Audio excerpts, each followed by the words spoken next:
ಆ ಬಾಲಕನಿಗೆ ಆಕಾಶಕ್ಕೆ ಜಿಗಿಯುವ ಕನಸು. ಆದರೆ ಶಾಲೆಗೆ ಹೋಗಲು ಬಸ್ ಚಾರ್ಜೇ ಇರ್ತಿರ್ಲಿಲ್ಲ. ಕೊನೆಗೆ ಮನೆಯಲ್ಲಿದ್ದ ಮುರುಕಲ್ ಸೈಕಲ್ ಏರಿ ಶಾಲೆ ಕಲಿತ ಬಾಲಕ ಇವತ್ತು ವಿಶ್ವವೇ ಬೆರಗಾಗುವಷ್ಟು ಸಾಧನೆ ಮಾಡಿದ್ದಾರೆ. ಅವರೇ ನಮ್ಮ ಹೆಮ್ಮೆಯ ಇಸ್ರೋ ಅಧ್ಯಕ್ಷ ಶ್ರೀಧರ್ ಪಣಿಕರ್ ಸೋಮನಾಥ್.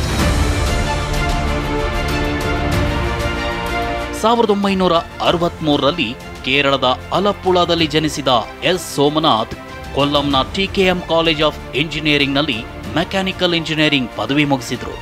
ನಂತರ ಬೆಂಗಳೂರಿನ ಐಐಎಸ್ಸಿಯಲ್ಲಿ ಏರೋಸ್ಪೇಸ್ ಇಂಜಿನಿಯರಿಂಗ್ನಲ್ಲಿ ಸ್ನಾತಕೋತ್ತರ ಪದವಿ ಪಡೆದು ಐಐಟಿ ಮೆಡ್ರಾಸ್ನಿಂದ ಡಾಕ್ಟರೇಟ್ ಕೂಡ ಪಡೆದಿದ್ದಾರೆ.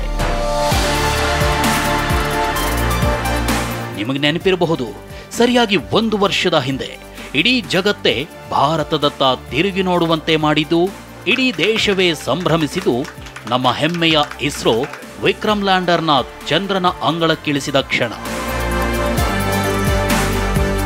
ಆ ಐತಿಹಾಸಿಕ ಸಾಧನೆಯ ಹಿಂದಿದ್ದದ್ದು ಇಸ್ರೋ ಅಧ್ಯಕ್ಷ ಇದೇ ಎಸ್ ಸೋಮನಾಥ್.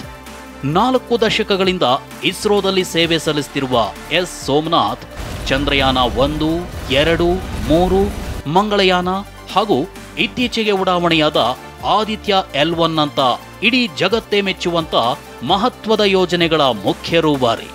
ಜೊತೆಗೆ ಇಸ್ರೋನ 30ಕ್ಕೂ ಹೆಚ್ಚು ಪ್ರಮುಖ ಉಪಗ್ರಹಗಳ ಉಡಾವಣೆಯಲ್ಲಿ ಕೆಲಸ ನಿರ್ವಹಿಸಿ ಸೈ ಎನಿಸಿಕೊಂಡ ಎಸ್ ಸೋಮನಾಥ್ 2024ನೇ ಸಾಲಿನ TV9 ನವನಕ್ಷತ್ರ ಸನ್ಮಾನಕ್ಕೆ ಭಾಜನರಾಗಿದ್ದಾರೆ.